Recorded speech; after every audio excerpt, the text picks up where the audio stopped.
بسم الله الرحمن الرحيم. ياسين والقرآن الحكيم إنك لمن المرسلين على صراط مستقيم تنزيل العزيز الرحيم لتنذر قوما ما أنذر آباؤهم فهم غافلون لقد حق القول على أكثرهم فهم لا يؤمنون إنا جعلنا في أعناقهم أغلالا فهي إلى الأذقان فهم مقمحون وجعلنا من بين أيديهم سدا ومن خلفهم سدا فأغشيناهم فهم لا يبصرون وسواء عليهم أأنذرتهم أم لم تنذرهم لا يؤمنون إنما تنذر من اتبع الذكر وخشي الرحمن بالغيب فبشره بمغفرة وأجر كريم إنا نحن نحيي الموتى ونكتب ما قدموا وآثارهم وكل شيء أحصيناه في إمام مبين واضرب لهم مثلا أصحاب القرية إذ جاءها المرسلون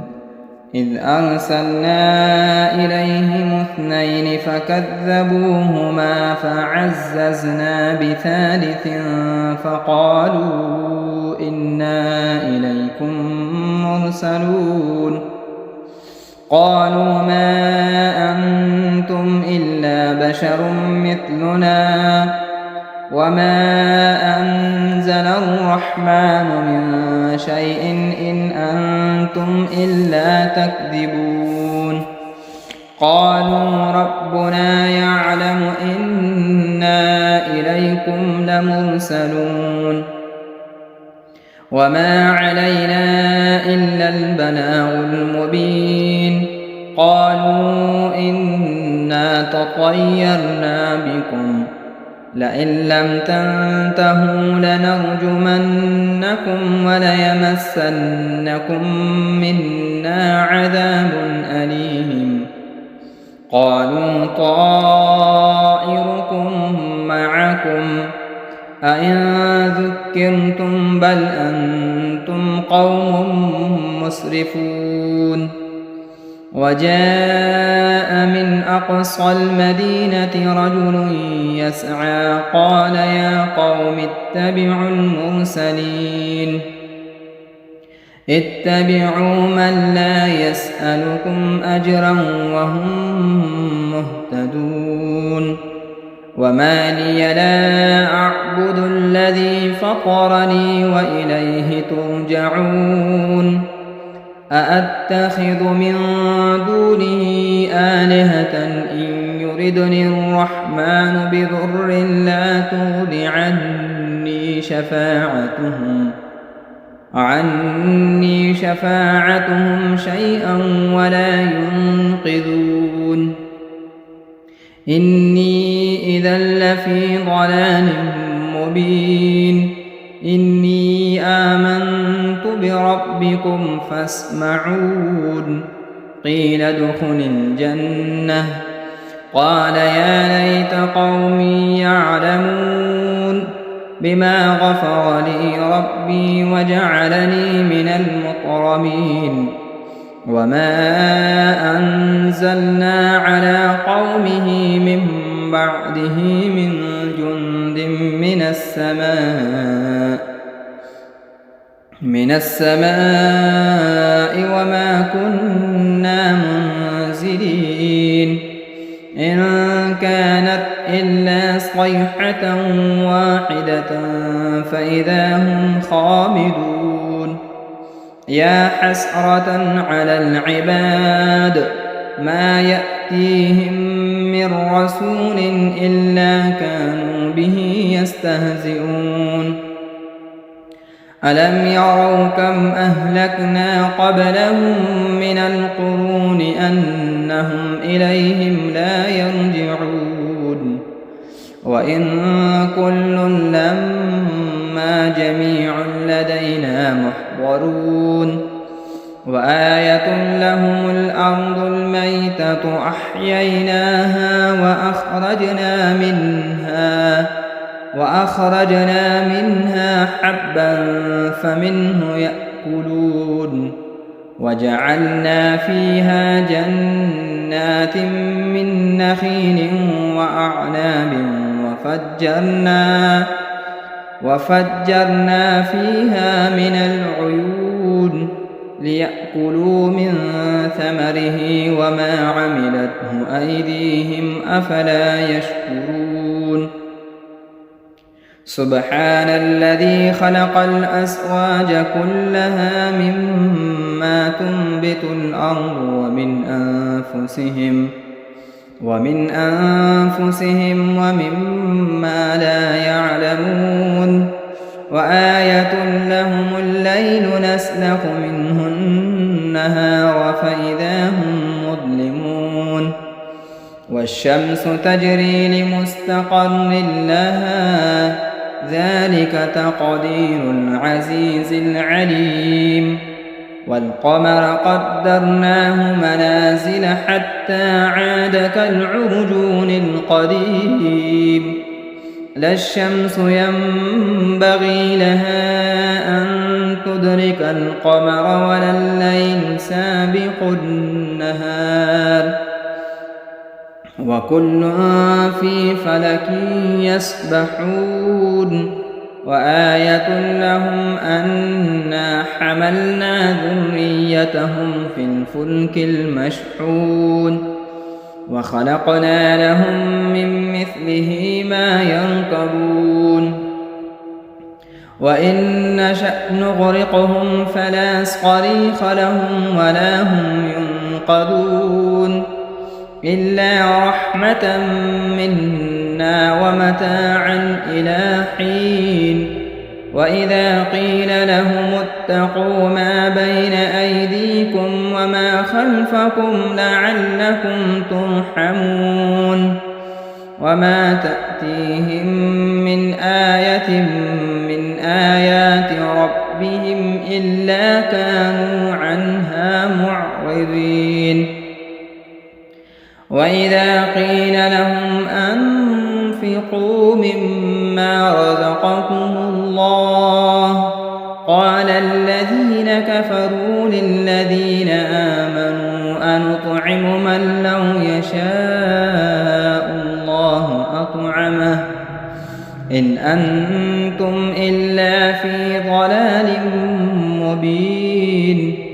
ويقولون متى هذا الوعد إن كنتم صادقين ما ينظرون إلا صيحة واحدة تأخذهم وهم يخصمون فلا يستطيعون توصية ولا إلى أهلهم يرجعون ونفخ في الصور فإذا هم من الأجداث إلى ربهم ينسلون قالوا يا ويلنا من بعثنا من مرقدنا هذا ما وعد الرحمن وصدق المرسلون إن كانت إلا صيحة واحدة فإذا هم جميع لدينا محضرون فاليوم لا تظلم نفس شيئا ولا تجزون إلا ما كنتم تعملون إن أصحاب الجنة اليوم في شغل فاكهون هم وأزواجهم في ظلال على الأرائك متكئون لهم فيها فاكهة ولهم ما يدعون سلام قولا من رب رحيم وامتازوا اليوم أيها المجرمون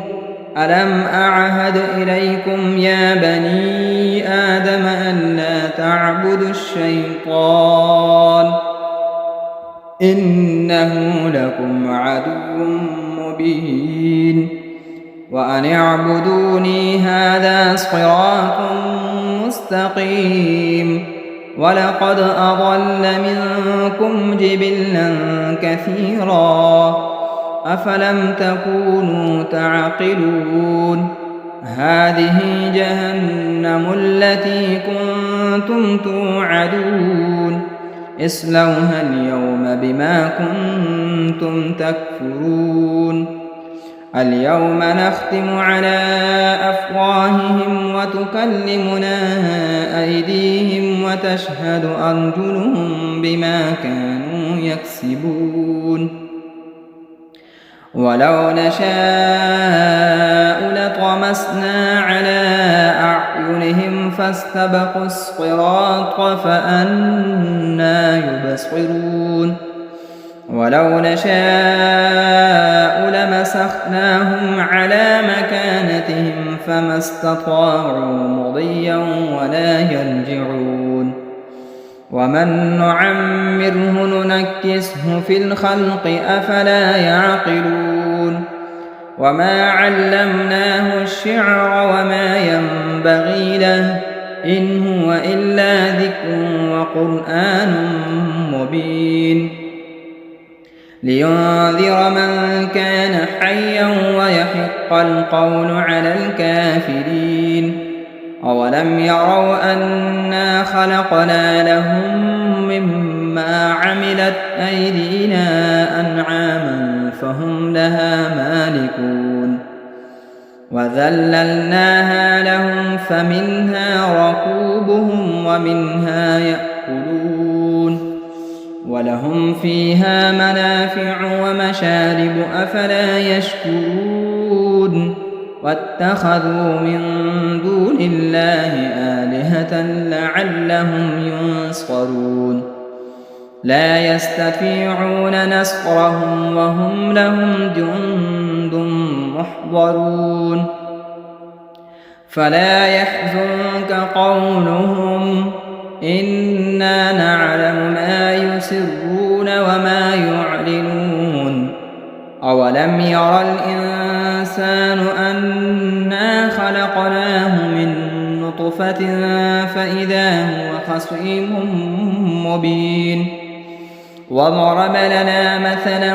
ونسي خلقه قال من يحيي العظام وهي رميم قل يحييها الذي أنشأها أول مرة وهو بكل خلق عليم الذي جعل لكم من الشجر الأخضر نارا فإذا أنتم منه توقدون أوليس الذي خلق السماوات والأرض بقادر على أن يخلق مثلهم بلى وهو الخلاق العليم إنما أمره إذا أراد شيئا أن يقول له كن فيكون فسبحان الذي بيده ملكوت كل شيء وإليه ترجعون بسم الله الرحمن الرحيم الرحمن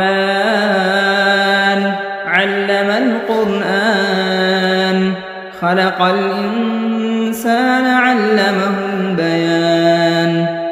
الشمس والقمر بحسبان والنجم والشجر يسجدان والسماء رفعها ووضع الميزان ألا تطغوا في الميزان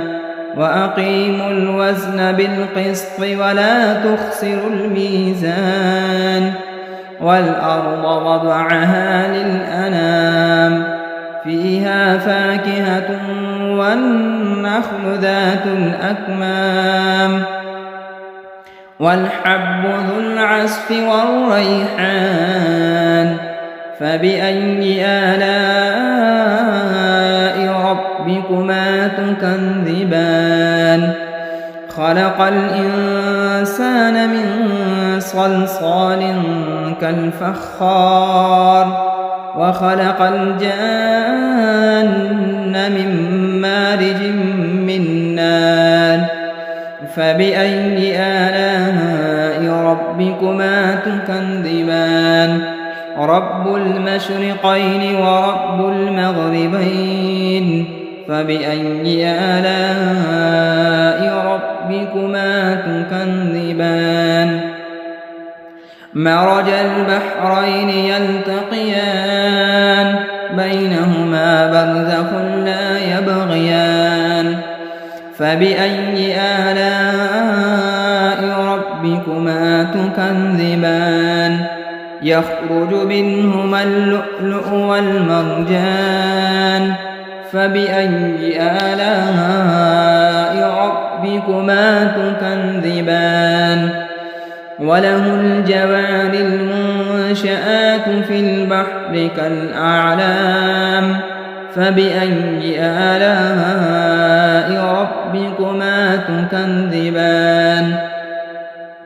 كل من عليها فان ويبقى وجه ربك ذو الجلال والإكرام فبأي آلاء ربكما تكذبان يسأله من في السماوات والأرض كل يوم هو في شأن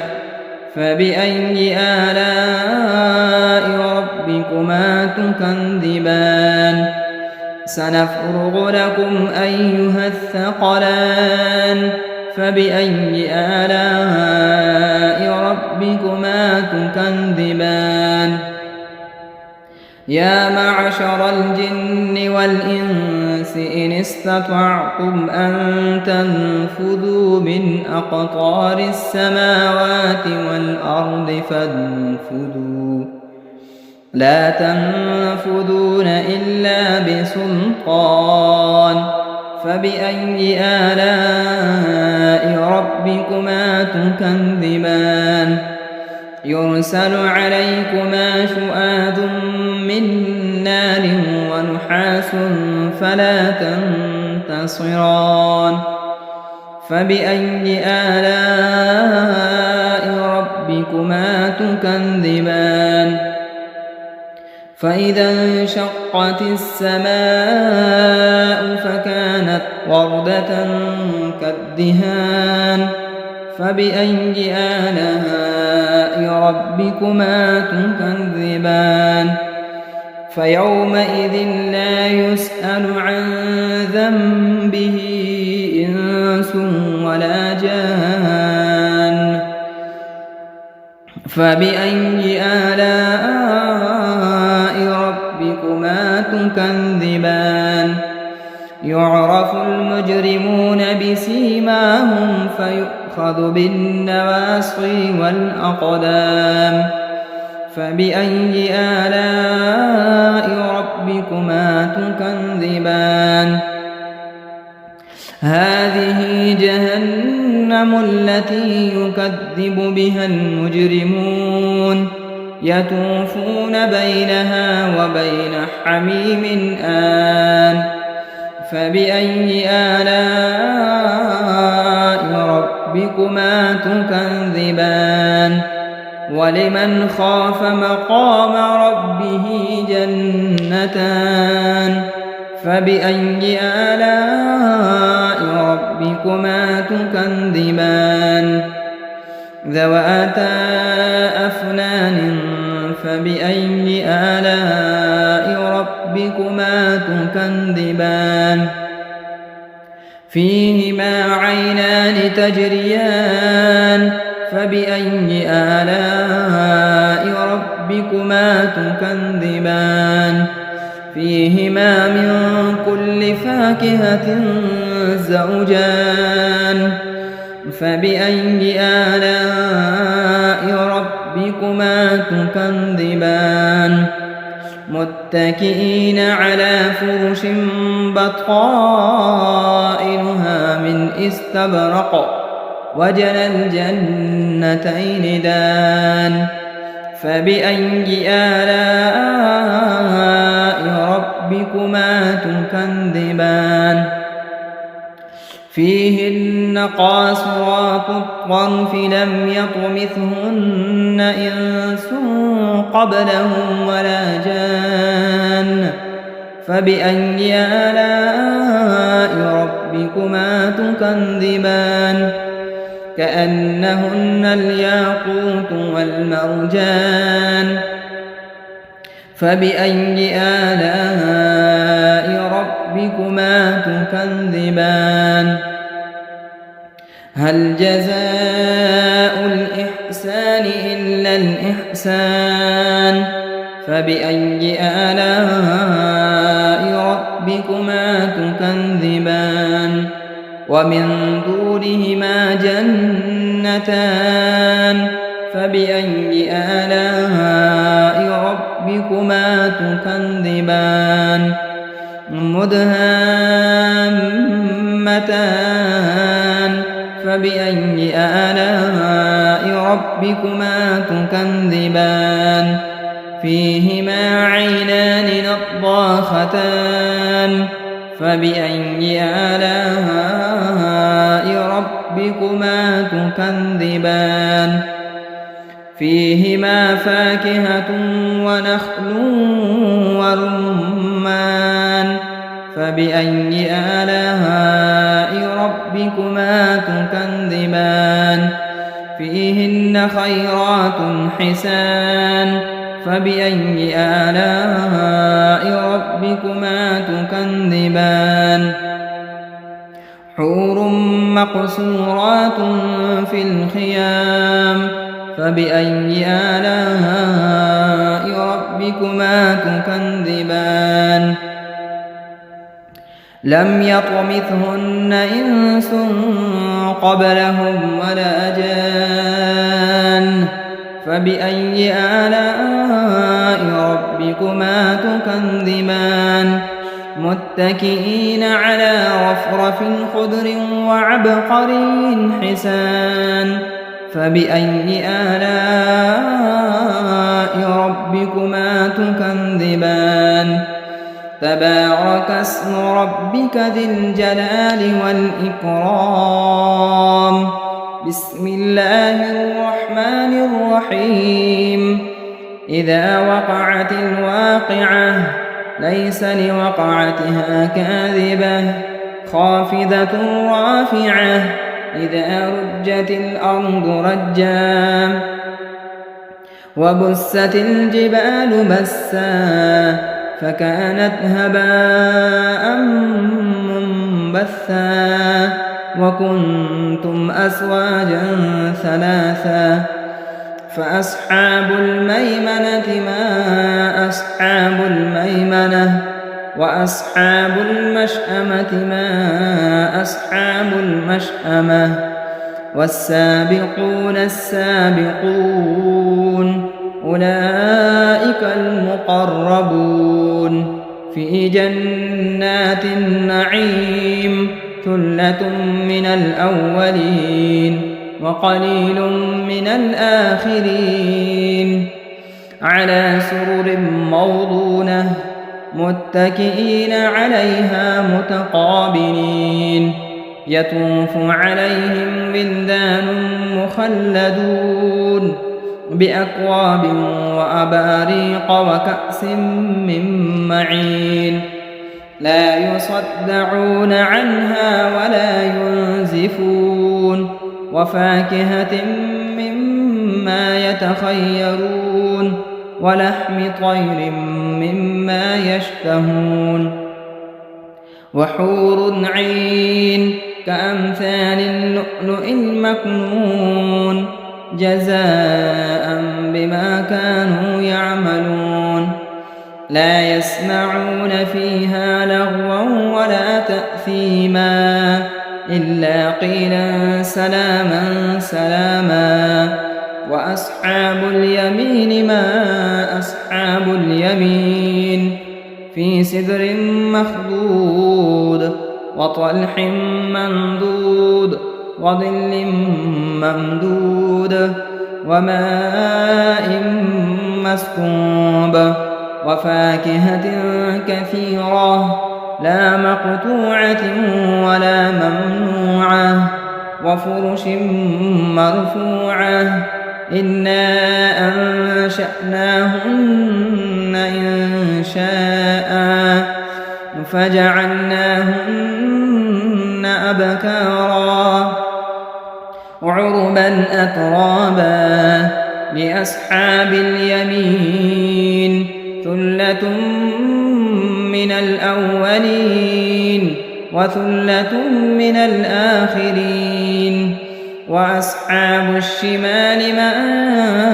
أصحاب الشمال في سموم وحميم وظل من يحموم لا بارد ولا كريم إنهم كانوا قبل ذلك مترفين وكانوا يصرون على الحنث العظيم وكانوا يقولون أئذا متنا وكنا ترابا وعظاما أئنا لمبعوثون أو آباؤنا الأولون قل إن الأولين والآخرين لمجموعون إلى ميقات يوم معلوم ثم إنكم أيها الضالون المكذبون لآكلون من شجر من زقوم فمالئون منها البطون فشاربون عليه من الحميم فشاربون شرب الهيم هذا نزلهم يوم الدين نحن خلقناكم فلولا تصدقون أفرأيتم ما تمنون أأنتم تخلقونه أم نحن الخالقون نحن قدرنا بينكم الموت وما نحن بمسبوقين على أن نبدل أمثالكم وننشئكم فيما لا تعلمون ولقد علمتم النشأة الأولى فلولا تذكرون أفرأيتم ما تحرثون أأنتم تزرعونه أم نحن الزارعون لو نشاء لجعلناه حطاما فظلتم تفكهون إنا لمغرمون بل نحن محرومون أفرأيتم الماء الذي تشربون أأنتم أنزلتموه من المزن أم نحن المنزلون لو نشاء جعلناه أجاجا فلولا تشكرون أفرأيتم النار التي تورون أأنتم أنشأتم شجرتها أم نحن المنشئون نحن جعلناها تذكرة ومتاعا للمقوين فسبح باسم ربك العظيم فلا أقسم بمواقع النجوم وإنه لقسم لو تعلمون عظيم إنه لقرآن كريم في كتاب مكنون لا يمسه إلا المطهرون تنزيل من رب العالمين أفبهذا الحديث أنتم مدهنون وتجعلون رزقكم أنكم تكذبون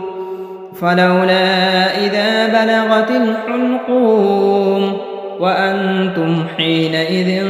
تنظرون ونحن أقرب إليه منكم ولكن لا تبصرون فلولا إن كنتم غير مدينين ترجعونها إن كنتم صادقين فأما إن كان من المقربين فروح وريحان وجنة نعيم وأما إن كان من أصحاب اليمين فسلام لك من أصحاب اليمين وأما إن كان من المكذبين الضالين فنزل من حميم وتصلية جحيم إن هذا لهو حق اليقين فسبح باسم ربك العظيم بسم الله الرحمن الرحيم تبارك الذي بيده الملك وهو على كل شيء قدير الذي خلق الموت والحياة ليبلوكم أيكم أحسن عملا وهو العزيز الغفور الذي خلق 7 سماوات طباقا ما ترى في خلق الرحمن من تفاوت فارجع البصر هل ترى من فتور ثم ارجع البصر كرتين ينقلب إليك البصر خاسئا وهو حسير ولقد زينا السماء الدنيا بمصابيح وجعلناها رجوما للشياطين وأعتدنا لهم عذاب السعير وللذين كفروا بربهم عذاب جهنم وبئس المصير إذا ألقوا فيها سمعوا لها شهيقا وهي تفور تكاد تميز من الغيظ كلما ألقي فيها فوج سألهم خزنتها ألم يأتكم نذير قالوا بلى قد جاءنا نذير فكذبنا وقلنا ما نزل الله من شيء إن أنتم إلا في ضلال كبير وقالوا لو كنا نسمع أو نعقل ما كنا في أصحاب السعير فاعترفوا بذنبهم فسحقا لأصحاب السعير إن الذين يخشون ربهم بالغيب لهم مغفرة وأجر كبير وأسروا قولكم أو اجهروا به إنه عليم بذات الصدور ألا يعلم من خلق وهو اللطيف الخبير هو الذي جعل لكم الأرض ذلولا فامشوا في مناكبها وكلوا من رزقه وإليه النشور أأمنتم من في السماء أن يخسف بكم الأرض فإذا هي تمور أم أمنتم من في السماء أن يرسل عليكم حاصبا فستعلمون كيف نذير ولقد كذب الذين من قبلهم فكيف كان نكير أولم يروا إلى الطير فوقهم صافات ويقبض ما يمسكهن إلا الرحمن